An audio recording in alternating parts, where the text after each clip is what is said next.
உங்கள் சத்யாவின் தமிழ் புத்தாண்டு super offer.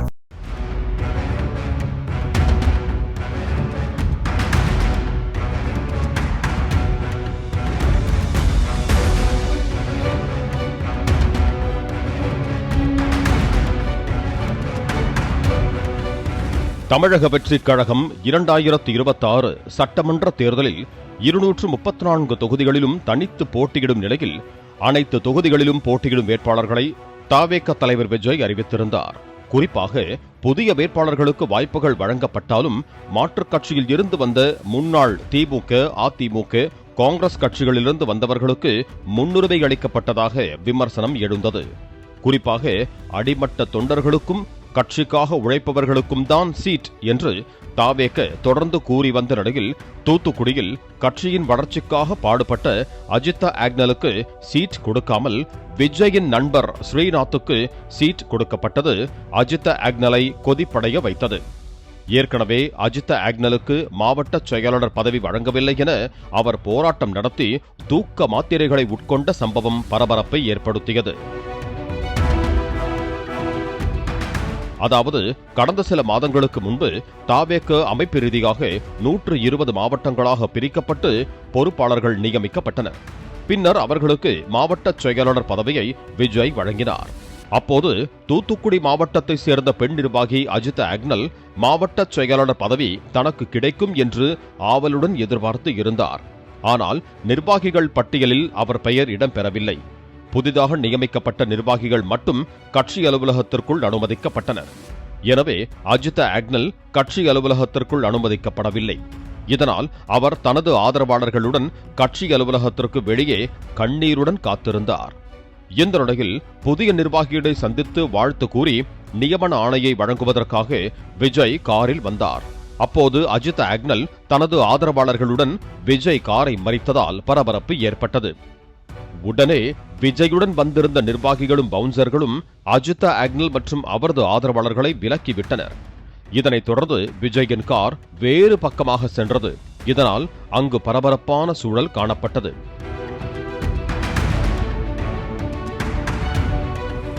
தவேக இணை பொதுச் செயலாளர் CTR நிர்மல்குமார், கொள்கை பரப்பு செயலாளர் ராஜ்மோகன் ஆகியோர் வந்து கட்சி அலுவலகத்தின் வெளியே காத்திருந்த அஜிதா ஆக்னல் மற்றும் அவருடைய ஆதரவாளர்களுடன் சமாதான பேச்சுவார்த்தையில் ஈடுபட்டனர். ஆனாலும் சமாதானமாகாத அஜிதா தனது ஆதரவாளர்களுடன் தவேக அலுவலக நுழைவு வாயிலில் அமர்ந்து தர்ணா போராட்டத்தில் ஈடுபட்டார்.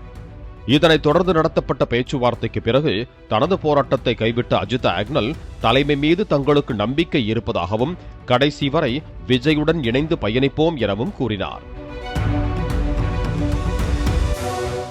இந்த நிலையில் சமூக வலைதளங்களில் தவேக தொண்டர்கள் சிலர் அஜிதா ஆக்னலை திமுகவின் கைகூலி என விமர்சித்ததாகவும் அதனால் மிகுந்த மன உளைச்சலுக்கு ஆளானதாகவும் அதனால் தூக்க மாத்திரைகளை உட்கொண்டு அஜிதா உயிரை மாய்த்துக் கொள்ளும் முயற்சியில் ஈடுபட்டதால் மீண்டும் பரபரப்பு ஏற்பட்டது. அப்போதே அஜிதா ஆக்னல் திமுகவில் இணையப் போகிறார் என தகவல் பரவியது. ஆனால் அஜிதா அதை அப்போது மறுத்தார். தவேகவிலேயே தொடர்ந்தார். இந்த நிலையில்தான் சட்டமன்ற தேர்தலில் தூத்துக்குடி தொகுதியில் போட்டியிட தனக்கு வாய்ப்பு கிடைக்கும் என அஜிதா ஆக்னல் எதிர்பார்த்திருந்த நிலையில் விஜயின் நெருங்கிய நண்பரான காமெடி நடிகர் ஸ்ரீநாத்திற்கு போட்டியிட வாய்ப்பு வழங்கப்பட்டது. இதனால் மீண்டும் அஜிதா அதிர்ச்சி அடைந்தார். இதனைத் தொடர்ந்து இது அவரது தரப்பை அதிர்ச்சியடைய வைத்தது. இதனால் அஜிதா ஆக்னலின் ஆதரவாளர்கள் சிலர் அவருக்கு சீட் வழங்கவில்லை என்ற ஆதங்கத்தில் வீட்டில் இருந்த தவேக கட்சி கொடிகளை அகற்றியும் காரில் தவேக கொடியை நீக்கியும் ஸ்டிக்கர்களை கிழித்தும் தங்களது எதிர்ப்பை வெளிக்காட்டி வந்தனர். தொடர்ந்து புறக்கணிக்கப்பட்டதால் மனமுடைந்த அஜிதா கடந்த 20 நாட்களுக்கு மேலாக சமூக வலைதள பக்கங்களிலிருந்து ஒதுங்கி இருந்தார். கட்சியின் செயல்பாடுகளிலிருந்து தற்காலிகமாக விலகியிருந்த அஜிதாவை வேட்பாளர் ஸ்ரீநாத் நேரில் சந்தித்து பேசியும் கூட சமரசம் எட்டப்படவில்லை. இதைத் தொடர்ந்துதான் தூத்துக்குடி கன்னியாகுமரிக்கு தேர்தல் பிரச்சாரத்திற்காக தூத்துக்குடி விமான நிலையத்திற்கு தமிழக வெற்றிக் கழக தலைவர் நடிகர் விஜய் வந்த நிலையில் தமிழக வெற்றிக் கழக நிர்வாகி அஜிதா ஆக்னல் கனிமொழி MP முன்னிலையில் திமுகவில் இணைந்தது பரபரப்பை ஏற்படுத்தியது.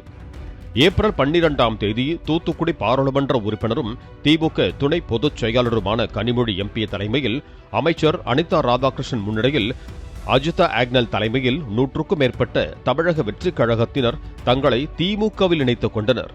அப்போது அவர் கனிமொழி மற்றும் அமைச்சர்களுக்கு சால்வை அணிவித்தார். பின்னர் அவர் கூறுகையில், திமுக தலைவர் ஸ்டாலின் தலைமையை ஏற்று தற்போது திமுக துணை பொதுச் செயலாளர் கனிமொழியை சந்தித்து திமுகவில் இணைந்திருக்கிறேன்.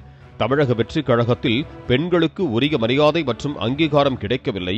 இதன் காரணமாக திமுகவில் இணைந்திருப்பதாக தெரிவித்தார். நான் இன்று முதல் தமிழக வெற்றிக் கழகத்தில் இருந்து என்னை விலக்கிக் கொண்டு திராவிட முன்னேற்ற கழகத்தில் தலைவர் ஸ்டாலின் அவர்கள் முன்னிலையில் நான் இன்று என்னை கனிமொழி அம்மா மற்றும் மற்ற அமைச்சர்கள் அனைவரும் முன்னிலையில் என்னை இன்னைக்கு திராவிட முன்னேற்ற கழகத்தில் என்னை நான் இணைத்துக் கொள்கிறேன். பெண்களுக்கு உரிய அங்கீகாரமும் உரிய மரியாதையும் இல்லாதனால தமிழக வெற்றிக் கழகத்தில் இருந்து என்னை நான் விலக்கிக் கொண்டு நான் திராவிட முன்னேற்ற கழகத்தில் என்னை இணைத்துக் கொண்டேன். ஏற்கனவே ரஞ்சனி நாச்சியார் என்பவர் கட்சியில் பெண்களுக்கு உரிய அங்கீகாரம் தரவில்லை என குற்றம் சாட்டி தவேகவில் இருந்து விலகி திமுகவில் இணைந்தார். இந்த நிலையில் தூத்துக்குடி விமான நிலையத்திற்கு தமிழக வெற்றிக் கழக தலைவர் விஜய் வந்த நிலையில் அவரது கட்சியை சேர்ந்த அஜிதா திமுகவில் இணைந்திருக்கும் சம்பவம் அக்கட்சியில் பரபரப்பை ஏற்படுத்தி இருக்கிறது. அதே நேரம் அஜிதா ஆக்னல் தவேகவில் தொடர்ந்து புறக்கணிக்கப்பட்டதற்கு மற்றொரு முக்கிய காரணமும் சொல்லப்படுகிறது.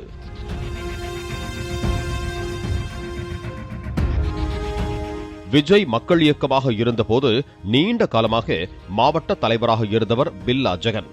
சொத்து பிரச்சனையில் சொந்த தம்பியை சுட்டுக் கொலை செய்தது உள்ளிட்ட பல்வேறு குற்ற வழக்குகள் இவர் மீது உள்ளன. திமுக அமைச்சர் அனிதா ராதாகிருஷ்ணனின் தீவிர ஆதரவாளராக இருந்தார். விஜய் மக்கள் இயக்கம் தவேக கட்சியாக மாறிய பிறகு பில்லா ஜெகன் திமுகவில் இணைந்தார்.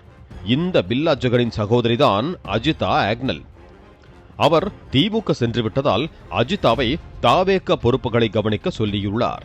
இந்த பின்னணிகள் தெரிந்ததால் தான் விஜய் தொடர்ந்து அஜிதா ஆக்னலை புறக்கணித்ததாக கூறப்படுகிறது. அஜிதா பதவியை எதிர்பார்த்து காத்திருந்த நிலையில் தவேக தலைமையோ சஜி என்பவரை திருநெல்வேலி மற்றும் தூத்துக்குடி பொறுப்பாளராக நியமித்தது. அவருக்கு அஜிதா கட்சி பணிகளில் ஒத்துழைப்பு வழங்காமல் எதிர்ப்பு தெரிவித்து வந்தார். இதனால் சஜி வர்சஸ் அஜி என்கிற சஜிக்கும் அஜிதாவுக்கும் பணிப்போர் தொடர்ந்து கொண்டிருந்தது. இது தொடர்பாக சஜி கட்சி மேலிடத்தில் புகார் தெரிவித்துள்ளார். அஜி தன்னை மோசமாக பேசியதாகவும் சஜி விஜயிடம் நேரடியாக குற்றம் சாட்டியுள்ளார். அடுத்தடுத்த புகார்கள் வரிசை கட்டியதால் தான் தவேகவுக்கு தூத்துக்குடி மாவட்ட செயலாளர் பதவி நியமிக்கப்படாமல் இருந்ததாக கூறப்படுகிறது. அஜிதா இதை தனக்கு சாதகமாக எடுத்து பேனர் மற்றும் போஸ்டர்களில் தன்னை தூத்துக்குடி மாவட்ட பொறுப்பாளர் என்று அடையாளப்படுத்திக் கொண்டதாக கூறப்படுகிறது. அஜிதா பின்னணியில் அவரது அண்ணனும் திமுக நிர்வாகியுமான பில்லா ஜெகன் இருப்பதாலும் அவருக்கு பதவி வழங்க தவேக தயக்கம் காட்டியுள்ளது. திமுக முன்னாள் எம்எல்ஏ டேவிட் செல்வின், அதிமுகவில் முன்னாள் நிர்வாகி அன்னை சரவணன் தவேகவில் இணைந்திருந்தனர். கூடவே தொழில் அதிபர் சாமுவேல் ராஜ் உள்ளிட்டோர் மாவட்ட செயலாளர் பதவிக்கு முயற்சி செய்தனர். மாவட்ட செயலாளருக்கான ரேஸ் கடுமையான நிலையில் தவேக பொதுச் செயலாளர் ஆனந்த் குறித்து அஜிதா விமர்சித்த ஆடியோ வெளியாகி அதிர்ச்சியை ஏற்படுத்தி இருந்தது. இந்த நிலையில்தான் சம்பந்தப்பட்ட நிர்வாகிகளுக்கு மட்டுமே அழைப்பு வந்தது. இதில் அஜிதாவுக்கு அழைப்பு வரவில்லை. இதன் காரணமாகத்தான் அஜிதா தன் ஆதரவாளர்களுடன் அவராகவே பனையூர் சென்று விஜயின் காரை மறித்து தர்ணாவில் ஈடுபட்டார். தூத்துக்குடி, ஓட்டப்பிடாரம், திருச்செந்தூர் தொகுதிகள் மாவட்ட செயலாளர் பதவி கேட்டு கிடைக்காததால் அஜிதா தவேகவில் பணம் வாங்கிக் கொண்டு பதவி போடப்பட்டதாக குற்றச்சாட்டு எழுந்தது.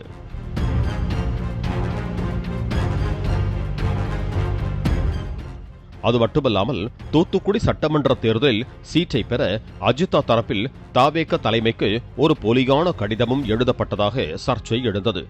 அதாவது அஜிதா ஆக்னலின் மனுவை பரிசீலிக்க வேண்டும் என்று தூத்துக்குடியின் முத்துக்குளித்துறை வரதர் நலச்சங்கம் சார்பில் பனையூர் தவேக அலுவலகத்திற்கு ஒரு கடிதம் அனுப்பப்பட்டதாக தகவல் வெளியானது. அதாவது சரத்குமார் வடிவேலு நடித்த மானஸ்தன் திரைப்படத்தில் வடிவேலு அவரே ஒரு கடிதத்தை எடுத்து வந்து சரத்குமாரிடம் கொடுத்துவிட்டு வாசிக்கும் போது, நமது பண்ணையில் கடினமாக உழைத்துக் கொண்டிருக்கும் அன்பு பச்சை கிளியை பத்திரமாக பார்த்துக் கொள்ளவும், ஏனென்றால் அவன் கண்ணுக்குள்ளேயே திரிகிறான். அவன் மாடு மேய்க்கும் போது அவனை வெயிலில் நடக்க விடாமல் அவனுக்கு ஒரு புல்லட் வாங்கி கொடுத்து, பேண்ட் ஷர்ட்டும் வாங்கி கொடுத்து, ஒரு தொப்பியும் வாங்கி கொடுத்து அவனை அழகு பார்க்குமாறு மிக தாழ்மையுடன் கேட்டுக்கொள்கிறேன் என வாசிப்பது போல அந்த கடிதத்தின் வரிகள் இடம்பெற்றிருந்தன.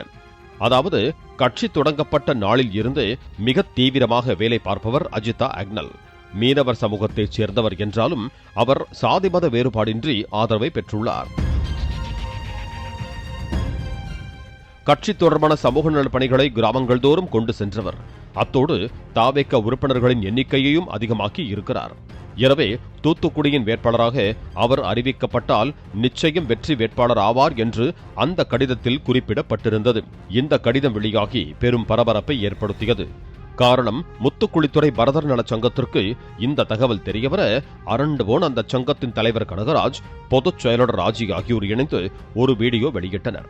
அதில் எங்களுக்கும் இந்த லெட்டர் பேடுக்கும் சம்பந்தமே இல்லை, சங்கத்தின் லெட்டர் பேடு தவறாக பயன்படுத்தப்பட்டு எங்களை இழிவுபடுத்தும் நோக்கத்துடன் இந்த கடிதம் தயாரிக்கப்பட்டிருக்கலாம் என்று பரபரப்பு குற்றச்சாட்டை முன்வைத்தனர். இந்த போலி லெட்டர் பேட் விவகாரம் தூத்துக்குடி அரசியல் களத்தை தகிக்க வைக்க அஜிதா ஆக்னலே தனது செல்வாக்கை பயன்படுத்தி அந்த லெட்டர் பேடில் தனது ஆதரவாளர்களை கொண்டு இப்படி ஏக பில்டப் கொடுத்திருக்கலாம் எனவும் கூறப்பட்டது. இப்படி பல்வேறு குற்றச்சாட்டுகளுடன் அஜிதாவின் பின்னணியில் குற்றப்பின்னணி கொண்ட அவரது அண்ணனும் திமுக நிர்வாகியுமான பில்லா ஜெகன் இயக்கிக் கொண்டிருப்பதாக சந்தேகப்பட்டதால் தான் சட்டமன்ற தேர்தலிலும் அஜிதாவுக்கு தாவேக தலைவர் விஜய் சீட் கொடுக்காமல் அவரது நண்பரும் காமெடி நடிகருமான ஸ்ரீநாத்திற்கு சீட் கொடுத்தார் எனவும் பின்னணியை விவரிக்கிறார்கள். உங்கள் சத்யாவின் தமிழ் புத்தாண்டு சூப்பர் ஆஃபர்.